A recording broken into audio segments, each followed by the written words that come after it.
Good morning दोस्तों, कैसे हैं आप लोग। आशा करती हूँ ठीक होंगे, है ना। खुद पर विश्वास करना सबसे बड़ा साहस, और ये साहस करते रहें। चलिए, आप लोग को स्वागत है आप ही लोगों की क्लास में AFT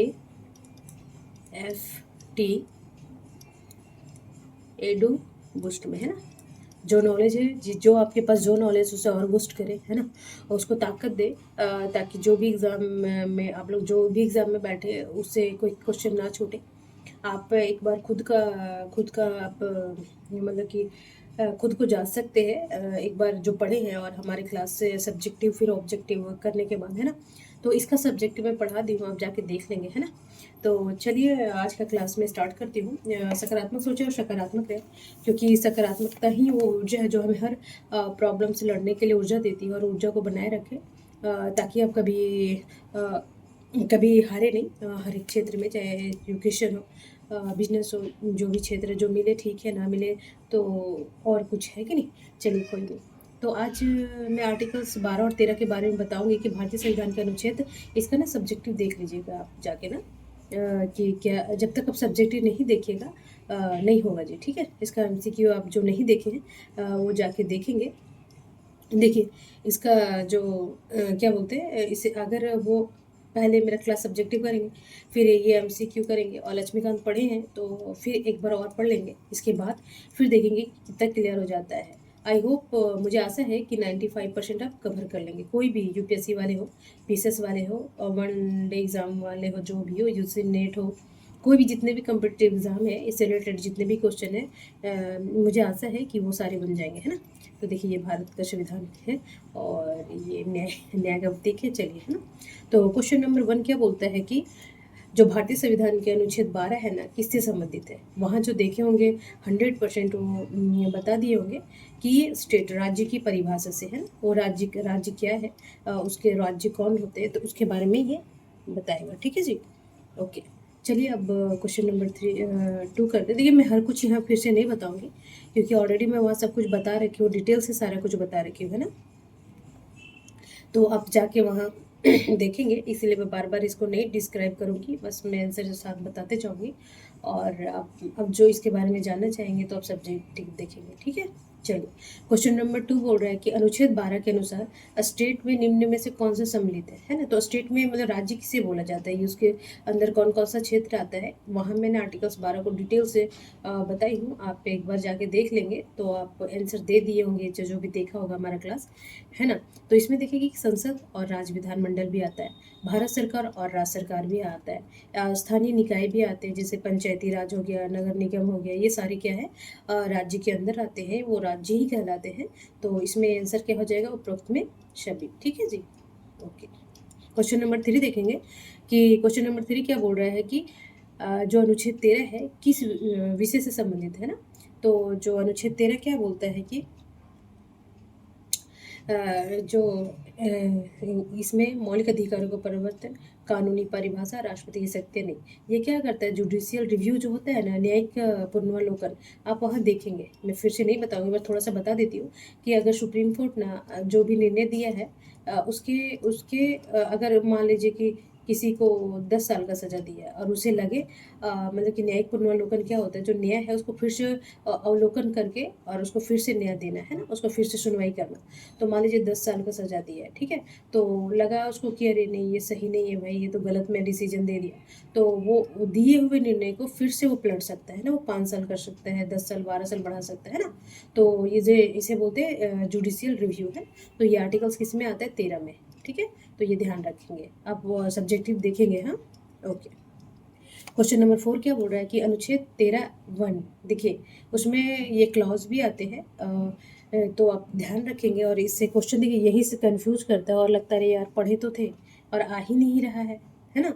तो क्योंकि हम ध्यान से नहीं ना पढ़े थे, क्लॉज सब क्लॉज वगैरह ध्यान नहीं देते हैं, और हमसे आंसर गलत हो जाता है, और हम रुक जाते हैं, और हम कहीं के कहीं रह जाते हैं, और थोड़ा सा ये क्लिक करके मेंस लिख के इंटरव्यू और क्वालिफाई करके चले जाते लोग, है ना।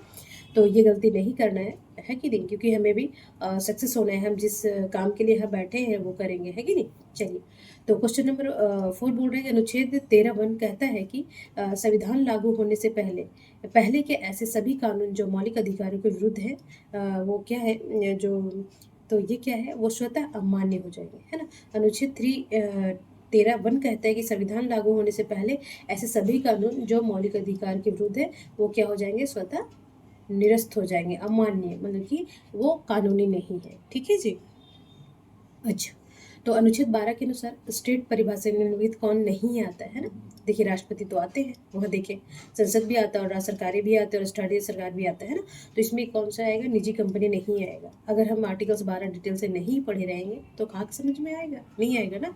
तो हमें इसके जानने के लिए हमें आर्टिकल्स 12 को डिटेल से पढ़ना होगा, और डिटेल से जानने के लिए हमारी क्लास AFT एडू बूस्ट में जाए प्लीज़, है ना, आप ही के लिए है। ठीक है। क्वेश्चन नंबर 6 क्या बोल रहा है कि अनुच्छेद 13(1) में क्या बोल रहा है, ऊपर बता दी हूँ मैं। अब 6 में अनुच्छेद 13(2) में किसे रोकता है वो, है ना। अनुच्छेद 13(2) किसे रोकता है, तो इसका आंसर क्या हो जाएगा जी। देखिए राष्ट्रपति को आदेश जारी करने से, इससे नहीं।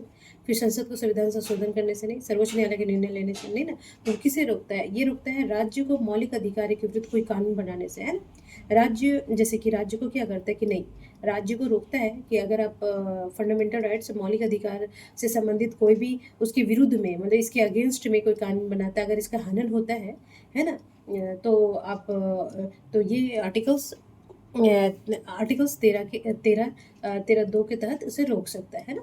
राज्य को मौलिक अधिकारों के विरुद्ध कोई भी कानून बनाने से रोकता है, कौन सा आर्टिकल, 13(2). ये क्लॉज है, अगर ये हो जाएगा तो ये सब क्लॉज मैं बताई थी। तो ये ध्यान रखेंगे, very very important for all examination like UPSC, PCS, one day examination. Okay, चलिए क्वेश्चन नंबर 7 क्या बोल रहा है कि स्टेट की परिभाषा में न्यायपालिका कब शामिल होती है ना। जो स्टेट की परिभाषा में कब शामिल होती है, या कभी शामिल होती ही नहीं है कि नहीं। तो केवल प्रशासनिक कार्य करते समय, है ना। ये नहीं कि कोई और कार्यपालिका भी कार्य हो रहा है और वो न्यायपालिका शामिल हो गए, नहीं। कोई प्रशासनिक कार्य होता है, केवल, देखिए यहाँ केवल है, ध्यान रखेंगे, है ना। तो केवल क्या होता है, प्रशासनिक कार्य अगर होता है तो न्यायपालिका उसमें शामिल होती है, स्टेट में, राज्य में। ठीक है जी, ओके। अब क्या हो रहा है, संविधान, क्वेश्चन नंबर 8 क्या बोल रहा है कि संविधान के किस भाग में अनुच्छेद 12 और 13 आते हैं, है ना। तो अब देखेंगे कि इसमें ये किसका है, किसका पार्ट है, आर्टिकल्स 12 किसका, तो ये फंडामेंटल राइट्स का। फंडामेंटल राइट्स किसमें है जी, 3 में, है ना। ध्यान, ये रोमन लिपि और ये 3 है। ठीक है, तो इसमें कौन सा है भाग, मौलिक अधिकार में आता है ना। तो चलिए आर्टिकल्स 12 और 13, देखिए मैं एक एक क्वेश्चन करवा दे रही हूँ ना, आप पढ़े जरूर हैं। हमें तो नहीं मिला ऐसा कोई कि एक एक चीज़ बता दे, बट आप लोगों को मिल रहा है तो उसका फ़ायदा उठाइए, ठीक है जी। और पास के लिए देखिए, आप लोग भी नहीं है, मुझे पता है हिंदी मीडियम वालों को बहुत सारा दिक्कत होता है, मटेरियल का दिक्कत होता है, डायरेक्शन का दिक्कत होता है, और टीचरों का दिक्कत है बहुत, है ना। तो उसको नहीं कीजिए, अच्छे से कीजिए, आप पढ़िए और क्रैक कीजिए। उससे ज़्यादा कहीं मेहनत करते हो, बस बेस कमज़ोर होता है तो क्या ही करेगा आदमी, है ना। उसको कंप्लीट करते करते समय निकल जाता है, पर वो नहीं आने दीजिए। बहुत मेहनत कीजिए, एक चीज़ को पढ़िए। जैसे कंजूसी नहीं, जहाँ भी कंजूसी कीजिएगा, कि देखिए वो भी जो मीडियम से कुछ नहीं होता है, पर क्या होता है उनका बेस अच्छा बना जाता है इंग्लिश मीडियम वालों को, है ना। तो वो कवर कर लेते हैं जल्दी जल्दी। तो जो पहले मेहनत नहीं किए, आप मेहनत कीजिए और इक्वल ला के क्रैक कीजिए एग्जाम को, ठीक है। चलिए क्वेश्चन नंबर 9 क्या बोल रहा है कि जो है न्यायिक पुनर्वलोकन क्या है, जुडिशियल रिव्यू में बताई हूँ ऊपर कि क्या है, बार बार नहीं बताएंगे हम। तो 13(1) की 2 में 1 में आया था। तो क्या है, न्यायिक पुनर्वलोकन का आधार कौन सा अनुच्छेद है, तो इसमें कौन सा, देखिए अभी 13 में आया था ना। तो चलिए देखिए, ये बार बार पूछेगा जी, आप ध्यान रखेंगे, ओके। तो बहुत इंपॉर्टेंट से 12-13, बहुत ज़्यादा कन्फ्यूज़न होता है यहाँ पे, तो ये ध्यान रखेंगे। क्वेश्चन नंबर 10 क्या बोल रहा है कि अनुच्छेद 12 और 13 किस न्यायालय को अधिकार देता है कि वह मौलिक अधिकारों को विरुद्ध कानूनों को शून्य कर दे। 12 और 13 किस न्यायालय को अधिकार देता है, देखिए मौलिक अधिकारों के विरुद्ध कौन करेगा, उच्च न्यायालय करेगा, केवल सर्वोच्च न्यायालय करेगा, कौन करेगा, अब हम देखेंगे। तो इसका आंसर क्या होगा, सर्वोच्च न्यायालय और उच्च न्यायालय दोनों करेंगे, है ना। अगर इसके विरुद्ध कोई कानून, फंडामेंटल राइट्स के विरुद्ध कोई कानून बनाया जाएगा तो इसको शून्य कौन कर देगा, सर्वोच्च न्यायालय और उच्च न्यायालय दोनों कर सकते हैं, ओके। चलिए क्वेश्चन नंबर 11 क्या बोल रहा है कि अनुच्छेद 13(3), 13 का 1 भी देख लिए क्या बोलता है, 13 का 2 भी बोल दिए, लिख दिए, और 13 का 3 भी क्या बोल रहा है, देखेंगे कि अनुच्छेद 13(3) के अनुसार लॉ मैंने कानून में क्या सम्मिलित है ना। तो कानून में क्या सम्मिलित है, केवल विधेयक, अध्यादेश, आदेश और उपाधियाँ, नियम या परंपराएं, तो देखेंगे कि इसमें सभी शामिल है। आप वहाँ जाके देखेंगे सब्जेक्टिव क्लास में, है ना। चलिए कोई नहीं। अब क्वेश्चन नंबर 12 क्या बोल रहा है कि यदि कोई कानून मौलिक अधिकारों के विरुद्ध हो तो उसे क्या कहा जाता है, तो उसे वैलिड, शून्य बोला जाता है ना। ऐसे उसे मान्य ही नहीं जाता है। आप कानून बना ही नहीं सकते 13(1) के तहत। 13(1) या 2 पर देख लेंगे। तो ये कानून बना ही नहीं जा सकता, उसको शून्य माना जाएगा। अगर कोई राज्य है फंडामेंटल राइट्स के विरुद्ध अगर कोई कानून बनाता है तो उसे क्या बोलते हैं, उसे शून्य माना जाता है। ठीक है, ओके। चलिए क्वेश्चन नंबर 13 क्या बोल रहा है कि जो अनुच्छेद 12 और 13 का मुख्य उद्देश्य क्या है, जो तो ये क्यों लाया गया आखिर, ये किसकी रक्षा करती है। तो आप देखेंगे कि क्वेश्चन नंबर 13 का हो जाएगा बी, है ना, मौलिक अधिकारों की रक्षा करना, है ना। तो मौलिक अधिकारों की रक्षा आर्टिकल किसके तहत हो जाएगा, 12 और 13 के तहत। ये राज्य की परिभाषा देगा और ये मौलिक अधिकार के विरुद्ध जो कानून बनेगा उसको निरस्त करेगा, है ना। चलिए, तो मौलिक अधिकारों की रक्षा करेगा ना, ठीक है, ओके। क्वेश्चन नंबर 14 बोल रहा है कि मौलिक अधिकारों के संरक्षण किस अनुच्छेद द्वारा सुनिश्चित किया गया। उसको संरक्षण किस अनुच्छेद के द्वारा दिया गया था। और ऊपर भी क्वेश्चन था और अभी फिर आ गया, बार बार आएगा क्योंकि ये बहुत इंपॉर्टेंस है और ध्यान देंगे। तो आर्टिकल्स क्या हो जाएगा, 13, ठीक है जी, ओके। तो बोलते हैं क्वेश्चन बोर्ड 15 की संविधान किस अनुच्छेद के से स्टेट परिभाषा की शुरुआत होती है। तो ऊपर में सबसे जो आर्टिकल्स 12 हम पढ़ा रहे थे, तो उसी में बताया गया था कि किस आर्टिकल्स में ये बोला गया है। तो ये आर्टिकल्स 12 में स्टेट की परिभाषा दी गई है और उसमें स्टेट के तहत कौन कौन सा आएगा, राज्य सरकार आएगा, केंद्र सरकार आएगा, संसद आएगा, राष्ट्रपति आएंगे, प्रधानमंत्री आएंगे, स्थानीय पंचायत आएगा, कार्यपालिका, न्यायपालिका आएगा, है। तो ये सब देखेंगे, नगर पालिका आएगा, ठीक है जी। क्वेश्चन नंबर 16 बोल रहा है कि अनुच्छेद 32 का 2 में स्टेट का अर्थ किससे लिया जाता है ना। तो किससे लिया जाता है स्टेट का जो वो होता है, तो ये आर्टिकल अनुच्छेद 12 के तहत। ये बार बार आ रहा है क्योंकि आपको याद हो जाए, है ना। चलिए क्वेश्चन नंबर 17 क्या बोला गया, अनुच्छेद 13 किस प्रकार के कानून को अमान्य घोषित करेगा। तो ये देखिए, ये बहुत इंपॉर्टेंट, इसलिए आपको याद हो जाएगा। ये क्वेश्चन करेंगे ना 30 क्वेश्चन, तो इससे रिलेटेड जितने भी क्वेश्चन होगा ना तो आपसे बन जाएगा, है ना। तो अनुच्छेद 13 किस प्रकार के कानून को अमान्य घोषित करता है, तो मौलिक अधिकारों के उल्लंघन के कानून को। अगर 13 क्या करेगा, अगर मौलिक अधिकार के विरुद्ध कोई कानून बनाया जाएगा तो उसको अमान्य घोषित करेगा, है ना जी। चलिए थोड़ा सा मोटिवेट कर देती हूँ आप लोगों को कि जीवन में सही वक्त कभी नहीं आता, क्योंकि हर वक्त ही सही वक्त होता है। किसी किसी को एक्सक्यूज आता है ना कि अरे छोड़ो ना, कल से पढ़ेंगे, कल तो देखना पूरा फाड़ देंगे पढ़ के, है ना, पन्ने पन्ने चितड़ी चितड़ी उड़ा देंगे। तो कल नहीं आता है, जो कल पे जो टालते हैं वो परसों हो जाता है, परसों से आगे आगे आगे सालों बीत जाता है और वो दिन कभी नहीं आता है। तो आप जब सोचे तभी से स्टार्ट हो जाइए, है ना। अगर आपको है कि चलिए आज मुझे फंडामेंटल राइट्स पढ़ना है, तो आज और कल में एकदम डिटेल से पढ़ लेना है एक दिन में, तो इसको कंप्लीट करके उठिए, ठीक है, और बाकी काम पीछे, ठीक है। क्योंकि देखिए यही यही जो है जो आप जिसके लिए बैठे हैं तो यही देगा वो फल। ये पौधा है, सींच रहे हैं आप पढ़ाई को ना, बीज तो बो दिए, जब हम स्टार्ट किए तो बीज को बो दिए। तो इसमें फल लगने के लिए क्या करना पड़ेगा, पौधों को मतलब स्टडी क्या है आपका, सिंचाई है। दिन प्रतिदिन सिंचाई करते रहेंगे और एक भरपूर फल लदा हुआ पौधा पेड़ पाएंगे, है ना। तो रोज सींचेंगे तभी ना, आप सींचना छोड़ देंगे बीच में तो वो और कमजोर हो जाएगा, फिर वहीं आ जाएगा, फिर सींचेंगे, फिर यहाँ पहुंचा, फिर नीचे किया, फिर नीचे आ गया। तो ये स्थिति आने ही नहीं देना, आप ग्रो ग्रो ग्रो ग्रो करके एक वृक्ष बना लीजिए बड़ा सा ना, तभी तो वो है सिलेक्शन, ठीक है जी। चलिए क्वेश्चन नंबर 18 बोला कि न्यायपालिका ने स्टेट परिभाषा की किस केस में विस्तृत किया था। मतलब कि जो न्यायपालिका है किस केस में बताया था कि जो राज्य है और उसके अंदर अंदर ये सब आता है। तो ये है केशवानंद भारती केस, है ना, ये आया था 1973 में। ये केरल का केस है। आप जब हम फंडामेंटल संशोधन पढ़ाएंगे, अमेंडमेंट पढ़ाएंगे, तो उसमें मैं बताते जाऊंगी और कौन सा अमेंडमेंट में क्या क्या आया था, अभी बहुत डिटेल हो जाएगा। तो 1973 में केशवानंद भारती केस आया था। तो इसमें क्या बोला गया था, तो ये स्टेट परिभाषा को इसी में परिभाषित किया गया था, ठीक है जी, ओके। क्वेश्चन नंबर 19 क्या बोल रहा है, क्वेश्चन नंबर 19 बोल रहा है कि कौन सा अनुच्छेद कहता है कि कोई भी कानून मौलिक अधिकारों के विपरीत होगा तो शून्य होगा। देखिए बार बार मैं इसलिए पढ़ा रही हूँ कि आपको याद हो जाएगा ना। तो 13, ठीक है, ओके। क्वेश्चन नंबर 20 बोल रहा है कि अनुच्छेद 13 3A, देखिए क्लॉज है, ये आर्टिकल्स है, ये क्लॉज और ये सब क्लॉज है। तो देखिए सभी देखिए आप कभी मिलाने में क्लॉज देगा और कभी कभी सब क्लॉज भी दे देता है। 13 बोल देगा और उसमें आपको याद रहेगा तब ना कि इसमें आएगा, तो बोलेगा अरे ये तो था ही नहीं उसमें, तो उसमें 1 2 3 करके क्लॉज A B करके देता है ना। तो अनुच्छेद 13 क्लाउज 3 सब क्लाउज ए के अनुसार कानून कौन कौन से आते हैं ना, इसके अनुसार कानून में कौन कौन से आते हैं तो देखेंगे।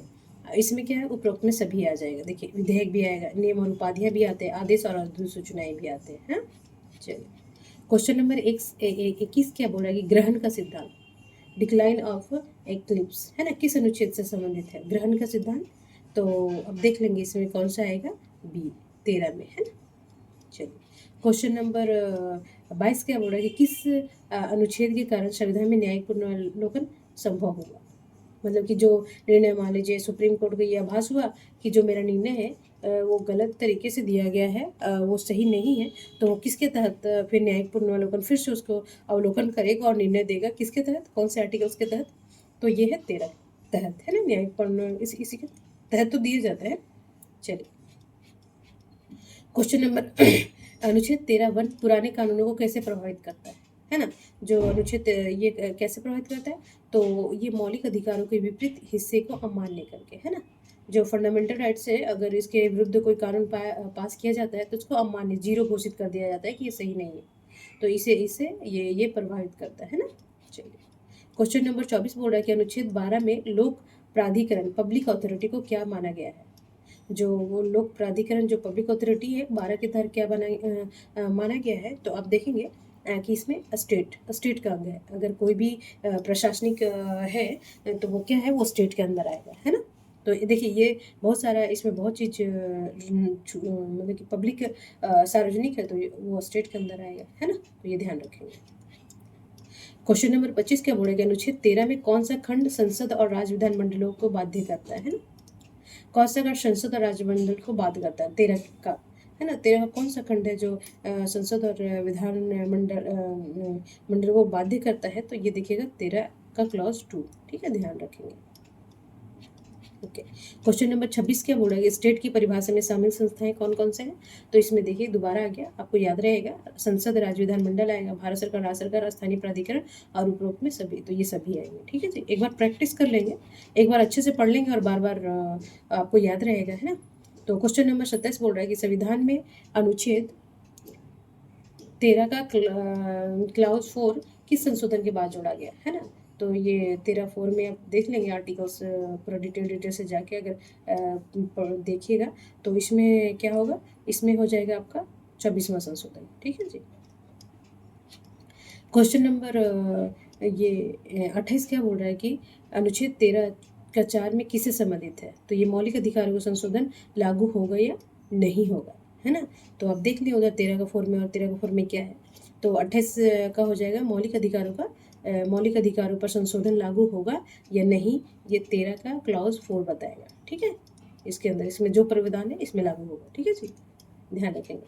अब 29 का क्या बोल रहा है कि अनुच्छेद 12 और 13 जो है मुख्य रूप से किस भाग की नींव रखती है। तो किस भाग की, संविधान की प्रस्तावना नहीं दी, डीपीएसपी नहीं, मूल कर्तव्य फंडामेंटल डिवीजन, तो ये क्या करेगा, मौलिक अधिकार से संबंधित है। तो आर्टिकल्स ये लास्ट है आज का क्लास का। देखिए बहुत इंपॉर्टेंस है और आप ध्यान दे के पढ़ेंगे, कोताही नहीं करेंगे, क्योंकि पढ़ाई के अलावा और कोई उपाय नहीं है आपका सिलेक्शन का, ठीक है ना। वरना फिर घूमते रहिए और फिर बाद में निराश होकर बैठ जाइए, पूरी ज़िंदगी बैठना पड़ेगा, एक दिन की बात नहीं है, ठीक है।